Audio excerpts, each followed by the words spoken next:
আমার ক্লাস মাধ্যমিকের ভাই বোনেরা, তোমাদের জন্য এবিটিএ টেস্ট পেপারের প্রথম সেট নম্বর কোশ্চেন করাচ্ছি।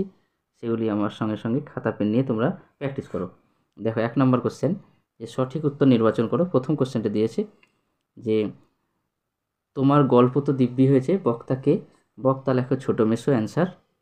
2 নম্বর কোশ্চেন দেখো, পাগল বেশি হরিদার কোমরে জড়ানো ছিল একটি। অ্যান্সার লেখো অপশান নাম্বার ঘ, ছেঁড়া কম্বল। নেক্সট কোশ্চেন, বড় ভয় করতে লাগলো নদের চাঁদের, ভয়ের কারণ কি?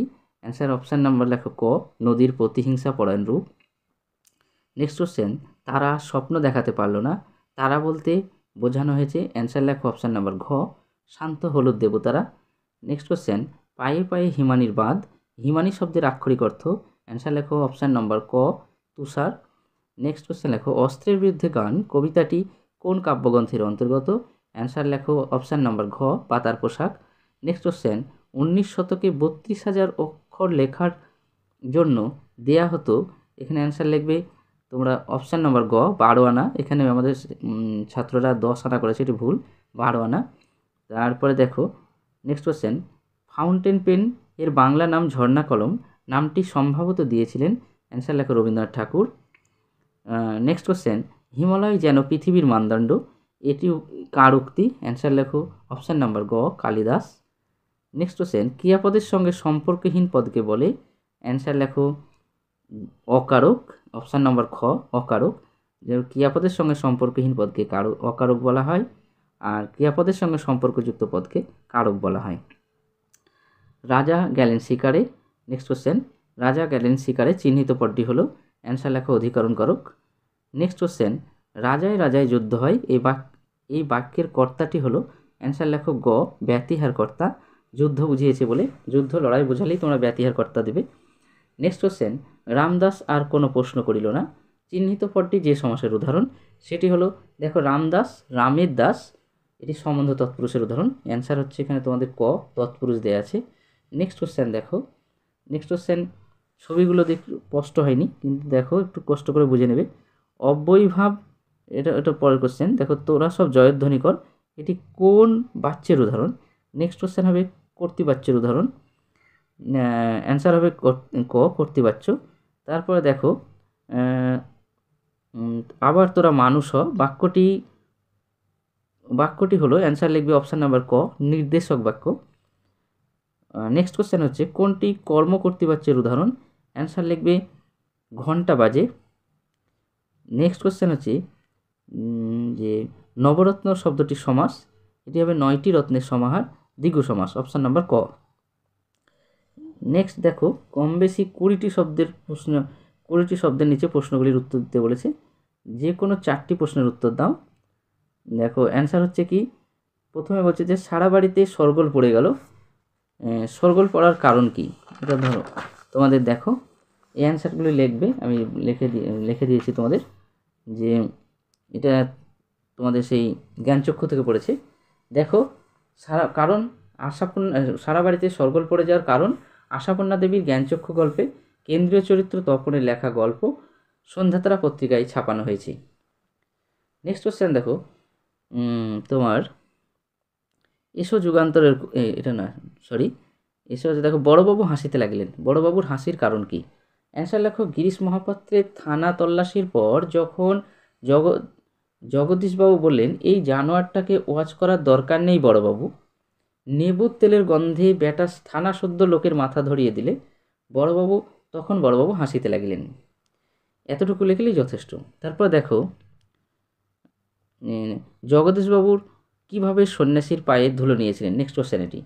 অ্যান্সার লিখবে কৃপণ জগদীশবাবু একজোড়া কাঠের খড়মে সোনার বোল লাগিয়ে উঁচু দরের সন্ন্যাসীর পায়ে কাছে ধরলেন, দাঁড়িয়ে দাও, তখন বাধ্য হয়ে সন্ন্যাসী পা এগিয়ে দিলেন, কমা দাও, সেই ফাঁকে জগদীশবাবু সন্ন্যাসীর পায়ের ধুলো নিয়েছিলেন।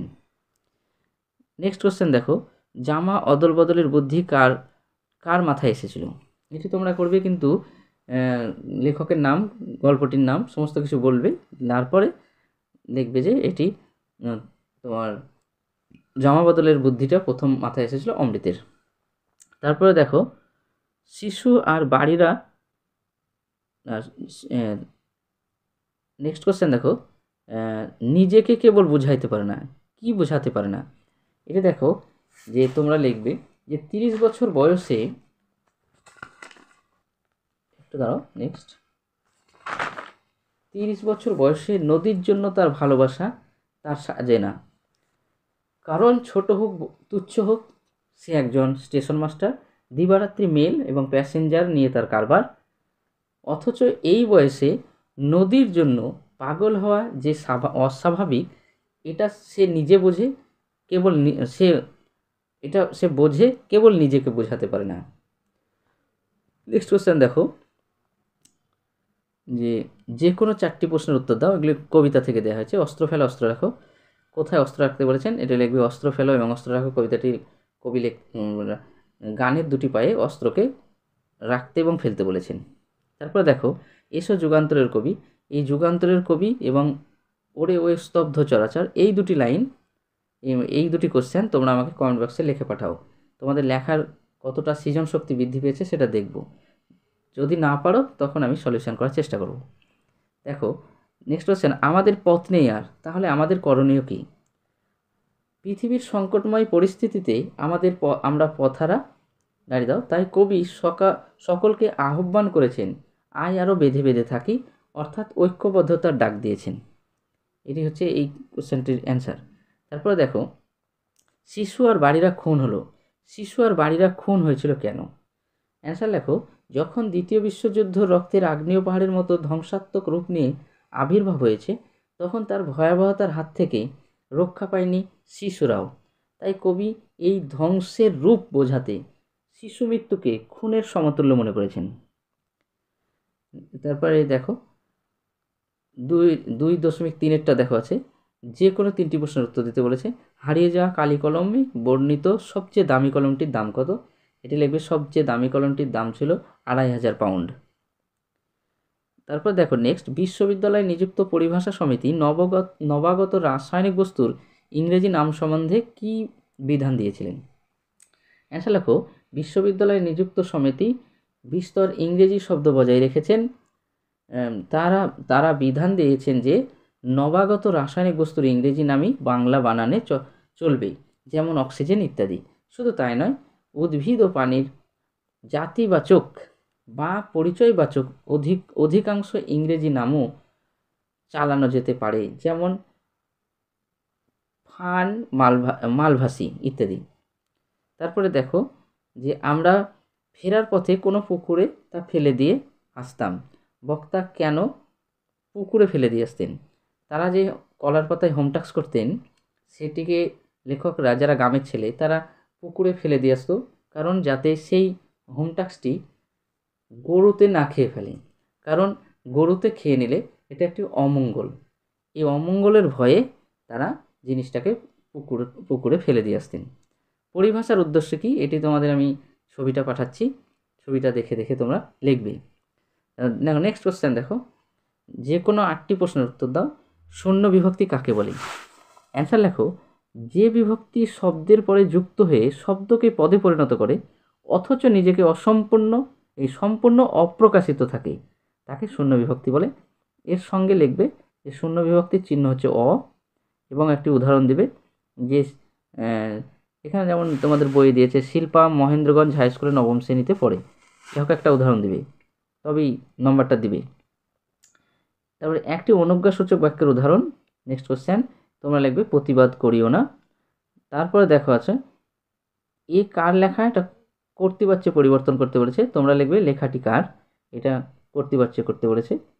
তারপর দেখো বাক্যাশ্রয়ী সমাস কাকে বলে? তোমরা বাক্যাশ্রয়ী সমাস সম্পর্কে লিখবে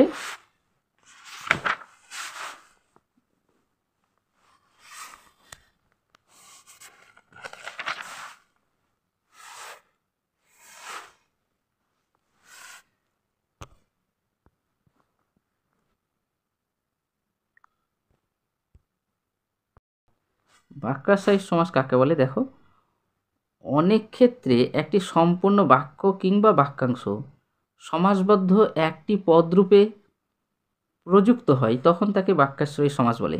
যেমন দেখো বসে আঁকা প্রতিযোগিতা।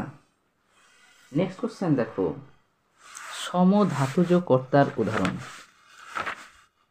এই কর্তার শ্রেণীবিভাগগুলো তোমরা ভালো করে বাড়িতে করবে, যে সমধাতুজ কর্তা কাকে বলে, তারপরে তোমার নিরপেক্ষ কর্তা কাকে বলে, ব্যতিহার কর্তা কাকে বলে, এগুলো তোমরা কিন্তু বাড়িতে দেখবে। তার মধ্যে দেখো সমধাতুজ কর্তার উদাহরণ চেয়েছে, তোমরা এটাই বলবে যে লেখক লিখছেন, পড়ুয়ারা চেঁচিয়ে পড়ছে ইত্যাদি। ঠিক আছে, বেশ। তারপরে দেখো যে নেক্সট কোশ্চেন দিয়েছে পঙ্কে জন্মে যা ব্যাসবাক্যটির সমাসবদ্ধ করে সমাসের নাম লেখো। এটি লিখবে পঙ্কে জন্মে যা, পঙ্কজ, এটিকে বলা হয় উপপদ তৎপুরুষ সমাস। যদি কোনো সমাসের শেষে যে থাকে তাহলে সেটা উপপদ তৎপুরুষ, মধ্যে যদি যে থাকে তাহলে সেটি কর্মধারয় সমাস। প্রযোজ্য কর্তার উদাহরণ, এই কর্তা কাকে বলে? প্রযোজ্য কর্তা লিখবে যে প্রযোজক কর্তা যার মাধ্যমে যে কর্তার দ্বারা কাজ করায় তাকে বলা হয় প্রযোজ্য কর্তা। যেমন মা শিশুকে চাঁদ দেখায়, কে দেখাচ্ছেন? মা হচ্ছে প্রযোজক কর্তা, কাকে দেখাচ্ছেন? শিশুকে, এটা হচ্ছে প্রযোজ্য কর্তা। ঠিক আছে, তারপরে দেখো বাবুটির স্বাস্থ্য গেছে কিন্তু শখ ষোলনায় বজায় আছে, সরল বাক্যে পরিণত করতে দিয়েছে, তোমরা লিখবে বাবুটির স্বাস্থ্য গেলেও শখ ষোলনায় বজায় আছে। কর্মকর্তৃবাচ্য কাকে বলে? যখন কর্তৃবাচ্য যখন কর্মই কর্তৃবাচ্যের রূপে প্রাধান্য লাভ করে তখন তাকে কর্মকর্তৃবাচ্য বলে। যেমন লেখো ঘন্টা বাজে। ঠিক আছে, এগুলি। তারপরে দেখো বিশেষ্যখণ্ড কাকে বলে, এটা লিখে পাঠাচ্ছি, তোমরা ছবি দেখে লেখো। বেশ, তার সঙ্গে সঙ্গে জানাই তোমরা যদি ব্যাকরণ ক্লাস করতে চাও, কোন মানে ব্যাকরণের কোন চ্যাপ্টারটা করতে চাও সেটা আমাকে লিখে পাঠাও, আমি তোমাদের ব্যাকরণ ক্লাস সলিউশন করার চেষ্টা করব। বেশ, ততক্ষণ পর্যন্ত ভালো থাকো, সুস্থ থাকো।